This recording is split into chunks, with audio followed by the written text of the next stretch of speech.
عمرك حسيت إن دماغك بقت عاملة زي ريموت وكل شوية تقلب من فيديو لفيديو لفيديو تاني وربع فكرة من كل واحد؟ لو فأنت بتتفرج على فيديو عن متلازمة تيك توك. لو فضلت معانا ل 30 ثانية فأنت جامد، ولو كملت للآخر فدي معجزة وهتفهم ليه. بس قبل ما تقلب على فيديو في حد بيطبخ أو بيعمل ريفيو المطعم، خليني أقولك على حاجة: أنت مش لوحدك.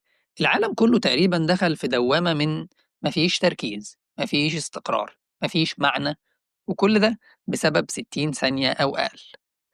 دكتور إسماعيل عرفة في كتابه متلازمة تيك توك مش بيكلمنا عن مرض نفسي جديد، ولا القصد إنه يهاجم شركة تيك توك كشركة شريرة. هو ببساطة بيحط إيده على ظاهرة إحنا عايشينها كل يوم: العالم الجديد اللي بيحركه السوشيال ميديا، وبالذات الريلز.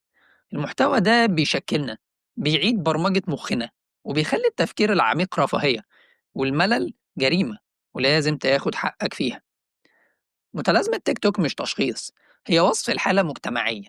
جيل بيتغذى على محتوى سريع، وبيتحول مع الوقت لشخص ملول، مشتت، مش عارف يفكر أكتر من دقيقتين على بعض، وبيفكر إن حياته دايما لازم تكون زي ما بيشوف، وإلا تبقى حياتي بايظة.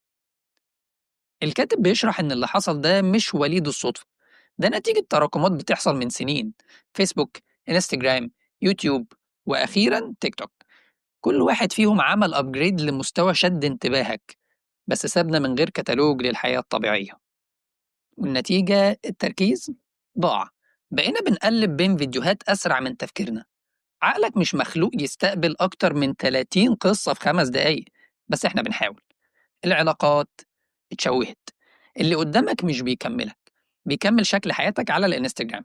بقينا بندور على الإثارة مش الاستقرار.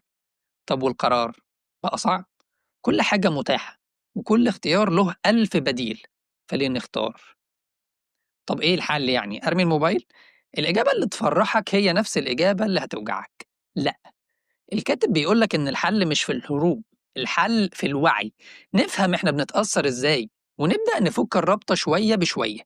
الحل في حاجات بسيطة، زي إنك تبطل تتعامل مع الملل كعدو، تدي لنفسك وقت تسكت، تفكر، تتأمل، تختار المحتوى اللي بيدي لعقلك قيمة، مش بس متعة لحظية.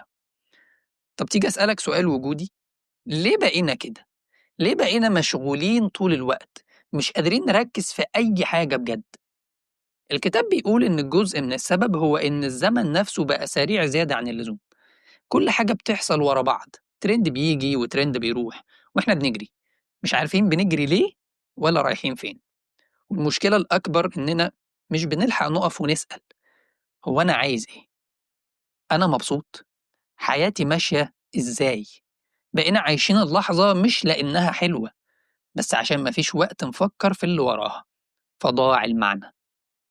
لو حاسس إن الفيديو ده كان بيحكي عنك، يعني بتتفرج على 3 فيديوهات في نفس الوقت وبتزهق بعد 5 ثواني، فمبروك، أنت طبيعي جدا في عالم ما بقاش طبيعي خالص. بس لو عايز تبدأ تطلع من الدوامة دي، خطوة صغيرة تكفي. خطوة زي إنك كملت الفيديو للآخر، وده فعلا إنجاز. لو عجبتك الرحلة خليك متابعنا ومنشن لصاحبك اللي بيبعت لك ريلز طول اليوم. سلام.